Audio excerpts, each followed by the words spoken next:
this is all wrong, I shouldn't be up here. I should be back in school on the other side of the ocean. Yet you all come to us young people for hope. How dare you? Boring. Boring. Boring. Boring. You got to work. Don't tell us what we're going to feel. We're trying to solve a problem. Don't tell us what we're going to feel. I'm not telling you. Because you're in no position to dictate that. Remember this. You're in no position to dictate what we're going to feel.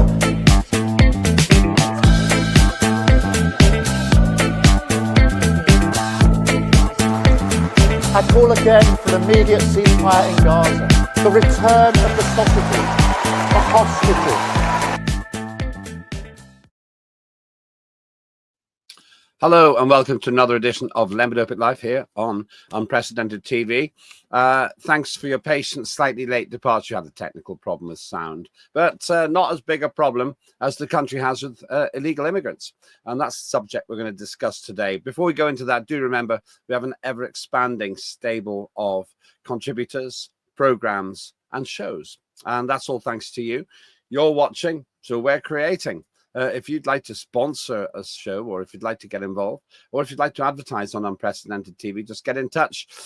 Easiest way to do it is go to @Lembitopic and send me a message on X. Other ways as well. But the main thing is you're here, and I'm grateful. I'm not so grateful that the current government has completely failed in its promises to the United Kingdom in terms of controlling the boat people, as they're known, or illegal migrants, as they're more accurately described. You may remember that Keir Starmer made a huge, big deal of the fact that the previous Conservative government had failed to control our borders, and we were getting record levels of migration into the country. You'll also know that Labour is somehow bragging about the fact that, according to it, the number of hotel resident migrants in this country has gone down by 43% since September 2023. But since they came to government, it's gone up by 8%. What a hostage to fortune. What a ridiculous brag when, if you think about it, that means the Tories brought the numbers down and Labour's put them up. To make things worse, increasing local anger, not least by parents who don't take kindly to asylum seekers. Once again, let's call them by their right name, illegal immigrants, trying to get the right to stay in this country, standing at railings at primary schools, taking photographs of children. There's an example of an illegal immigrant trying to kidnap a child in front of the child's parents. Doesn't mean every single person who comes into this country is an illegal migrant, but it does mean that we are now welcoming and paying for the accommodation and consideration of these migrants in this country, while local people are getting angry. Not just that, we've got a housing shortage. And that's not least because, you guessed it, the number of people in this country is going up, not down.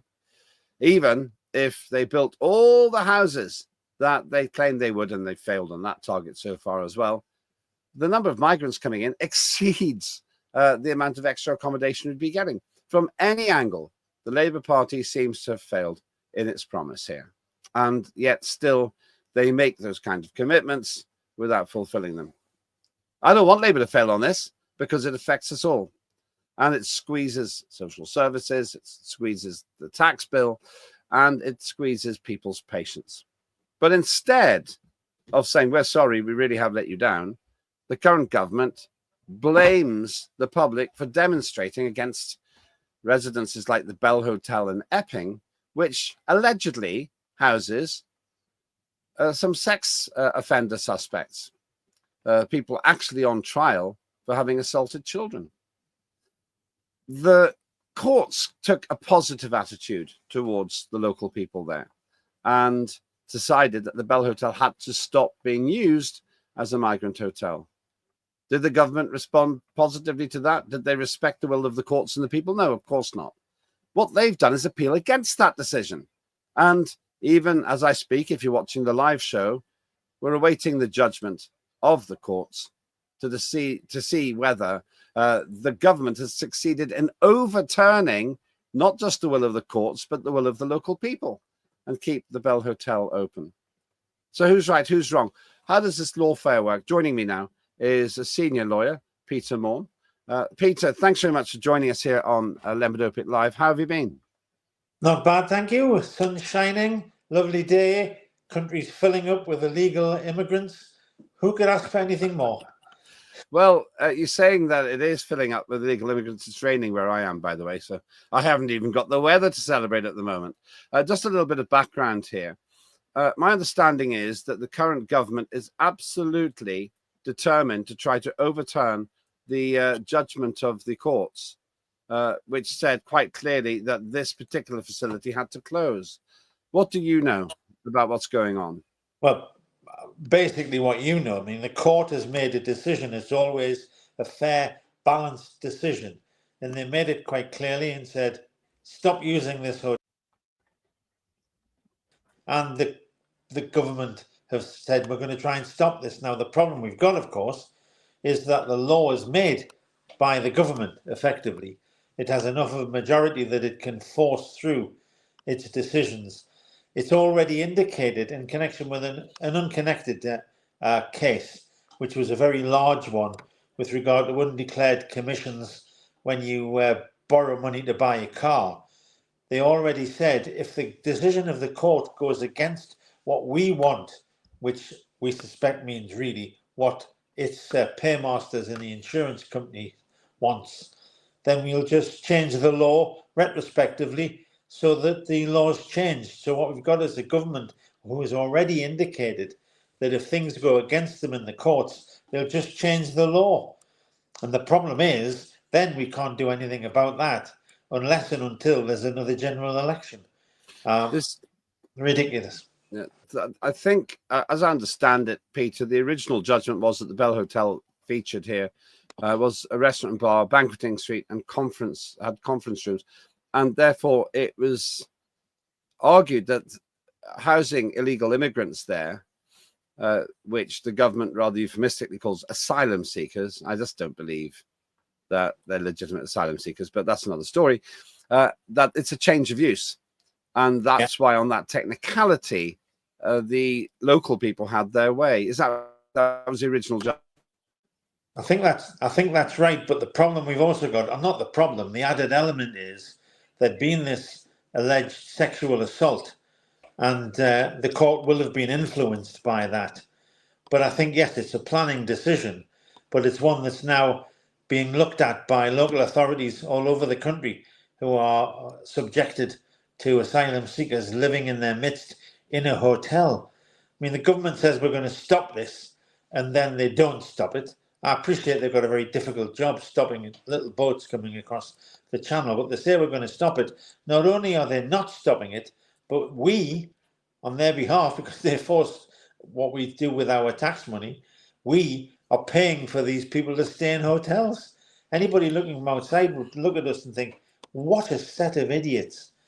You know, they're not only are they not stopping the immigrants, they're actually putting them in a nice hotel. And it gets worse because the local, these immigrants are laughing at us. Here's some. Yes. They look like, I don't know, maybe you can't make a judgment. Do they look like desperado asylum seekers? They look like men of fighting age to me.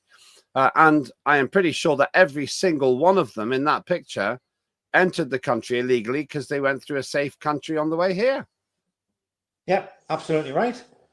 Absolutely right. I wish there was an easy answer. Well, so does Keir Starmer. He wishes there was an easy answer as well. But what they're doing now in trying to change the law or trying to appeal, and if they don't win, they'll just change the law. Mark my words and watch what they will do.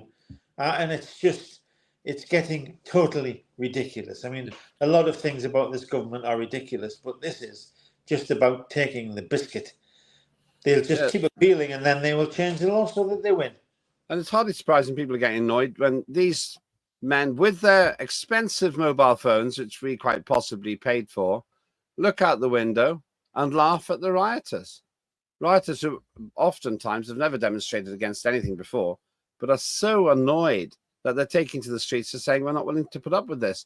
And once again, I stress that there are many parents in Epping who feel and believe that the Bell Hotel houses sex abusers.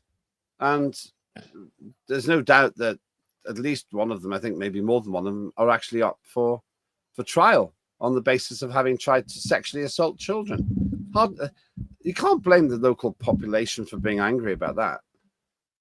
No, you can't at all. But then we have to be also aware that the last time there was this sort of, just rumoured involvement of an asylum seeker when the kids in Liverpool were killed, the whole country got up on its hind legs and said no. They reacted ridiculously by smashing up cars and people's homes. But that's how strongly we feel. And then when you look at the fact that these people are taking photographs of the children around these hotels, something that we, as no ordinary people, local authority employees, they can't do it. Councillors can't do it. MPs can't do it without the permission of the parents. And these people, who at least potentially are sex offenders, are able to take photographs of these children for whatever purpose, I don't know. But I mean, it could even conceivably be to line them up for grooming or for sexual abuse. I'm staggered that the government's sitting back and potentially defending these people. Let them stay there, let them photograph our children, and let them commit crimes against our children. That's exactly how I think the rioters feel as well. And if I were a parent living in Epping, I would want that hotel closed. And there are three reasons. First of all, they come here illegally on boats. When you come in on and an aeroplane or on a ship, you're denied entry if you haven't got the right documents. These people throw their documents in the sea while they're coming across. So the people in that picture on the ferry all have to prove their travel documents. The people in that boat are waving and laughing because when they get in scot-free, and we then pay for them to stay in 4-star hotels and wander around in our streets. Yeah, and I just don't understand how this government, which has blatantly, overtly broken its promise about these kinds of people, in that case, I think they're pretty much all men of fighting age in that picture. These people come in and they said that, oh, the Tories have failed us, the Tories have failed us. Well, they've failed us even more, haven't they? Yes, of course they haven't. It also, I noticed recently that they have discovered that many of these unlawful entrants into the UK are working in the illegal employment subculture, mainly delivering hot food takeaways without declaring their employment, without paying tax, without paying national insurance, just putting cash in pocket, living the high life, and not being subject to any of the controls that proper citizens are. And it gets worse because that seeps into our culture, and it will continue unless and until these people are thrown out. And there's no sign of that happening at the moment. Far from it. They're being nicely accommodated in hotels with the protection of the police around them and taking photographs of our children. I have to say that I've never known a government fail so dramatically on such a key issue. The mainstream media spent a lot of time trying to say, oh, we have to be welcoming, we have to be understanding. We got, I have to say, your party, the Liberal Democrats, saying, oh, we want to rejoin the European Union. Well, then there's no border at all. Can you just maybe explain where you're not really here for party political purposes, but if we did rejoin the European Union, let's say we were in something called Schengen, we wouldn't have a border at all, would we? These people could do what they wanted in their boats. If we joined Schengen, but the fact is that we weren't in there before, and we wouldn't be again. I mean, we have the sea around us, and that's always been our protection, and we would keep that too. I'd like to be back in the European Union, but on my terms, not on Brussels' terms. And that's going to be the problem. I'm not convinced that's on the table, but that's a different story for a different day. So let's take another look at the people who are in charge. Keir Starmer, Angela Rayner there, the Prime Minister and Deputy Prime Minister, the worst qualified duo, in my view, ever to occupy those roles. Why did they promise that they would smash the boat gangs And in fact, there's now an increase in hotel residences by illegal entrants since they came to power. Because making such empty promises gets you votes. We only have to see what's happening with reform and the way that they are surging up the polls, because they are promising also all sorts of horrendous things to illegal immigrants, which I don't necessarily argue with them on, but with regard to lots of other things, because they're very radical.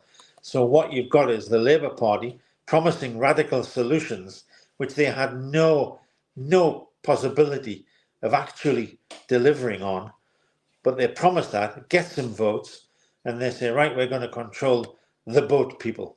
Well, I'm sorry, I'm looking carefully, but how are they controlling them except by making them more comfortable in their hotels? Yeah, Keir Starmer, I'm told, is actually instrumental in making the benefit system so attractive to illegal immigrants. A word about the definitions. People seem to use asylum seekers a lot, but I'm right in assuming if you come into this country without any documentation, you throw your documents in for the fish in the channel, and you set foot on Britain after having passed through France, then you've actually failed on one of the key criteria for seeking asylum, which is that you haven't passed through a safe country first. That's a legal position, isn't it? I believe so. And of course, if you are an asylum seeker, then you need to present yourself at immigration and apply for asylum. By its very definition, that is what you have to do. And if you've come in illegally, you shouldn't be enabled at all to ask for asylum. Asylum is particularly for those who are at risk in the country from which they are coming, and asking Britain to give them a safe haven. Well, these people don't need a safe haven; they just need a nice hotel to live in. You're not really very sympathetic. I'm surprised in a way that you take such. I'm pleased, but I'm surprised to take such a strong line on it. Has it really affected the north of England where you are? Not really. I mean, we do have a lot of asylum seekers, proper asylum seekers, who are being accommodated in local authority properties in the northeast. But this is more of a problem, I suspect, for the south. But wherever it is, if they are genuine asylum seekers, then we owe it to them, and our international obligations, apart from anything else, we owe it to them to keep them safe while their application is being considered. And if the application is refused, then we have to kick them out, and that's what we will do. But once again, sorry, go ahead. No, you keep going. I was going to say, once again, that only works if they have not passed through a safe country. If they've passed through a safe country and got here through any means, railways, bus, train, plane, then they immediately void their right to claim asylum in Britain.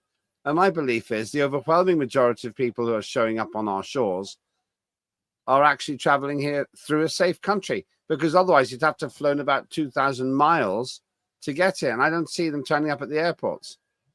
No, and they are. We know they're economic migrants. They're not asylum seekers. They think it's an easier life here. Well, it certainly is when most of them apparently work illegally and don't pay any tax. They think it's a nicer life. Hold that thought. After the break, I want to talk about options for the public, options for the government, and whether this really will help to herald Nigel Farage into Downing Street. You're watching Lembertopic here on Lembertopic Live on Unprecedented TV. Here's a taste of some of the other shows you'll find on our station.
we'll have to update that because we have even more shows coming on stream. As you can see, things are going great guns here. And I have to say, there was some very important new planning, which I saw yesterday for a whole new series, which I watched being filmed. It was very amusing. More of that later. I'll just tell you that we are planning to split the station into two channels, News and Views and Art and Culture, which has a very wide definition. So then you'll not have time to do anything except watch unprecedented TV. Peter, maybe that's what all the migrants are doing now. They're watching us here going, well, actually, no, Lembit and Peter make a good point. We better go back of our own accord. Let's look at the options here. First of all, the public are really angry. And obviously the government's terrified on this. What are the options for the public if they don't want to have a house of multiple occupancy or a hotel full of migrants just going in and out as they please in their streets? What can the public do about it? Well, if they don't have the planning arguments, which they might have, because you can't just create a house of multiple occupation without the local authorities' consent. But if they don't have the planning arguments, which have been demonstrated by the courts that they will enforce, then other than protesting, other than using your political will to get rid of the government, and we've got a while before we can do that, then there's not much you can do except protest, as people are doing, especially with a government which has already declared itself as being prepared to change the law if the court's interventions doesn't suit it. So I think that we're in a very difficult place, and that's why the door has been opened to Nigel Farage and his friends, whose, frankly, ineptitude in local government has already demonstrated itself. And if he got into government, then I think I might be seeking asylum in a different country as well. I was trying to avoid getting political with you, Peter, but you may drag me into that in a moment. I'll talk now. You've said that. I shall return to Nigel Farage in a moment. In terms of the government, then, you've made it quite clear that if the government doesn't like what's happening, they just change the law. That doesn't really seem very respectful of public opinion. I have no doubt at all, that across the country, where these huge concentrations of illegal immigrants are being allowed to walk in and out, regardless of whether they're rapists or murderers. We don't know who they are because they throw their papers in the sea. In those places, the overwhelming majority are opposed to what's going on to their local communities. So turning to this government, well, let me ask you this question. Maybe it's not even a particularly legal one. To what extent do you feel that the government's actually being respectful to the local opinion? And once again, I always stress this, the government are not our rulers, they are our servants. To what extent do you feel the government, from a moral point of view, is respecting the will of the people? I think it's not a question of respecting the will of the people, it's a question of saving your own bacon. And they promised that they would stop the boat people, and they've failed to do that. So what they're having to do now is fight a rearguard action to show that they are doing something and are still a proper place for your vote. I never thought they were a proper place for my vote anyway, but that's what they're trying to prove. And they're in a very, very difficult position. I mean, although it's of their own making, I sympathise with the position they're in because there is no easy way out. And the way out, ultimately, for people of this country is to vote against them in a general election. Initially, in by-elections. There will be by-elections soon, and when the by-elections are placed on the platform of, do you want the boat people, do you want them to be looked after in hotels, or do you want to get rid of them? And the Labour government have not managed to do anything the way that the people would like them to do. But Nigel Farage and his crew will say, well, we would do it. We will, when we're in power, we will be the people who will do this to you and for you. And that's the platform, and they will win by-elections. When they do win by-elections, even long before the general election, then the Labour government will have to sit up and take notice. They will have to intervene in a way that the people of the country would wish, and then we may be back on an even keel. Nigel Farage made a big speech recently called Operation Restoring Justice. And in that speech, he said, no ifs, no buts. You come here illegally, you get sent out. You will never be given asylum if you break the law when you arrive. Now, it's a very simple point. Yeah. The lamestream media were moaning and bitching about this and saying, oh, you couldn't really do it. You couldn't really do it. Of course you can.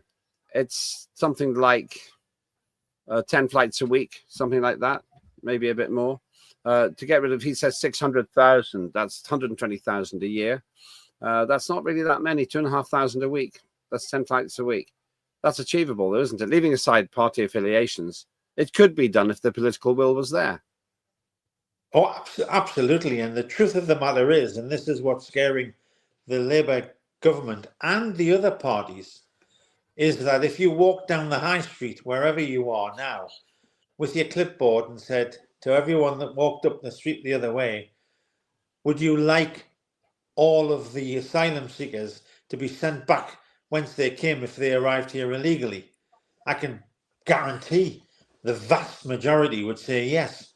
And they're saying, therefore, we agree with reform, therefore, we may well support reform. And there will be some political bloody noses, a lot of them, just around the corner, because that's what the will of the people is. And that's what should be reflected in Parliament. But God help us if reform are running the government, because I've seen what they're doing in local authorities since May. And it's not a pretty sight, and it's nothing to applaud. But this theme of find them, send them back, and let's have an end to it. Vast majority of people here would agree with that, and that's very, very worrying for the Labour government and for other major parties. I have a more positive view of Reform UK. I think that they're a young party, and that carries with it some perils. But on the other side of it, I'm pretty sure they're learning fast. I haven't watched as closely as you what their activities, what their performance has been in terms of the local government situation. But they've definitely touched a nerve. Operation Restoring Justice was a very speech saying, well, as you say, the ordinary person would think is reasonable. It's interesting how you put it, actually. If you ask people, do you want illegal immigrants to stay in this country? It's very hard to say yes. But I just think you have got a bit political about it. You Lib Dems are saying that. Oh, yes, we've got to show sympathy. There is no way, I believe, that a Prime Minister, Ed Davey, would grapple with this problem, because there's all this, we've got to show sympathy for the asylum seekers. They're not asylum seekers. They're illegal immigrants who've come here, understandably, to improve their economic circumstances, but equally understandably, with no legitimacy, because they're illegal. There's a clue in the word. So if you want to have a go at reform, I'll have a go at Lib Dems. Yeah, well, you, by all means, everybody else does. But the thing is that you've got to get the definitions right. Illegal immigrants, Nigel Farage wants to send them back. Everybody would sympathise. True asylum seekers, we have to stand behind. I mean, that's our duty as a government. We have to stand behind them, and we have to follow the international law. But that's not the same as illegal immigrants. They're not entitled. But if they come in on these boats, and if they all come in like that, they don't look to me, not one of those looks to me as a legitimate migrant, because every single man, it seems to me in that picture, every single one of them breaks the law the second they set foot on British soil, because they've come through a safe country. It's a bit of a circular argument, but I'm underlining this point because I happen to say that Nigel Farage is speaking. Sometimes I think he's the acting prime minister, really, because the others all scurrying around to try to either respond to him or match him. He says if every single one of those people has banned themselves forever from getting asylum here because you didn't do it in France. In fact, Macron whether it's true or not, I don't know. Macron claims they've offered these people asylum and saying, no, we want to go to Britain. Probably because we're the softest touch in Europe. Yeah, yeah. Yeah, absolutely. But that's because we've got to work with the proper definitions. So that these people that you're photographing on screen now, they are illegal immigrants. So if Nigel Farage wants to turn them round and send them back, I think there's very few people that would argue with that. But those people who are true asylum seekers have to be accommodated. Well, my parents were true asylum seekers. In the chaos of war, the circumstances are a bit different then. Chaos of war, the Soviet Union was killing migrants, men and children, who were sent back from the West because of the biggest murder in the history of the world, which is Joseph Stalin. Yeah. So I'm just wondering then, to finish off, what should happen next in your view? What should happen to the people in the picture? Well, I think that we have to get them back, send them back. But the way that I'm worried that Nigel Farage is going to pitch his entire attempt to get into 10 Downing Street on the back of that promise, because it's easy politics, because he knows, before he says it, that the people in the street would back that when he doesn't have any of the other pressures of being in government, which our Prime Minister does. And I sympathise with Starmer, although yes, I do, because he's put himself in this position and now he can't get out of it. Well, yeah, I don't feel sorry for him in the slightest. The man has completely failed completely failed on his promises. Promises he made. He didn't have to make those promises. He made the promises. We will smash the boat gangs. Hasn't done any of it. Well, I agree with you, and he has to be called to account for that. But remember, even though we can criticise him as a politician, we have to be careful not to be too nasty to him, because he is a lawyer, and we have to be nice to lawyers, especially those who have been director of public prosecutions. Let's just put that up. Can you put that up again so that people can see it? Peter Maughan. Oh, senior lawyer. I see what's going on here. I can see the old boys network at large. You're running with the fox and the hounds, Maughan. We're trying. I'm trying. Thanks very much for your views on that. You can have your views as well. Peter Maughan there saying you have to be sympathetic to his fellow lawyer, the lawyer Keir Starmer. I'm not sympathetic at all, I have to say. I'm wondering, though, the big question is, what would you do if you were in charge? If you're in government, what would you do? I tell you what I would do. Pretty much what Nigel Farage MP has said. You come here illegally, no ifs, no buts, we send you back.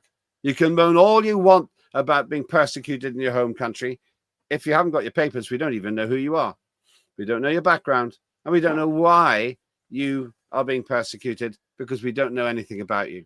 You set foot in this country coming from France, we get rid of you straight away. No ifs, no buts. The second point, we hear a lot about France and Britain working together on this.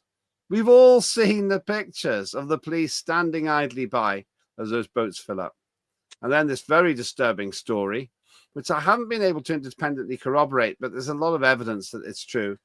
They're not sending the boat people back. They're sending the boats back. They're recycling the boats.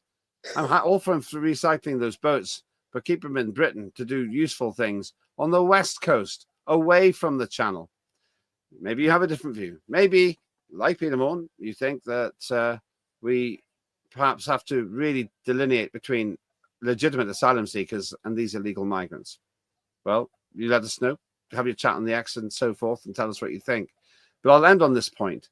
The people of Epping are sick and tired of the Bell Hotel. The courts agreed with the people of Epping. And the only reason the government is using lawfare to try to keep the Bell Hotel open is because they haven't got the proper solution. Send them home.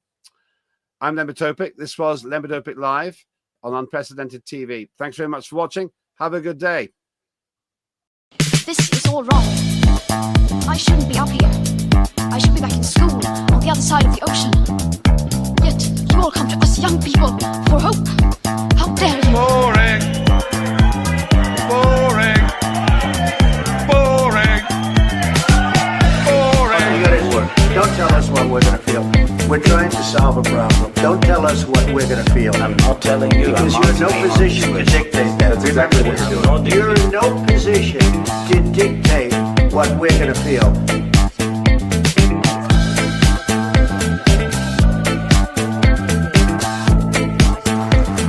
I call again for immediate ceasefire in Gaza, the return of the sausages, the hostages,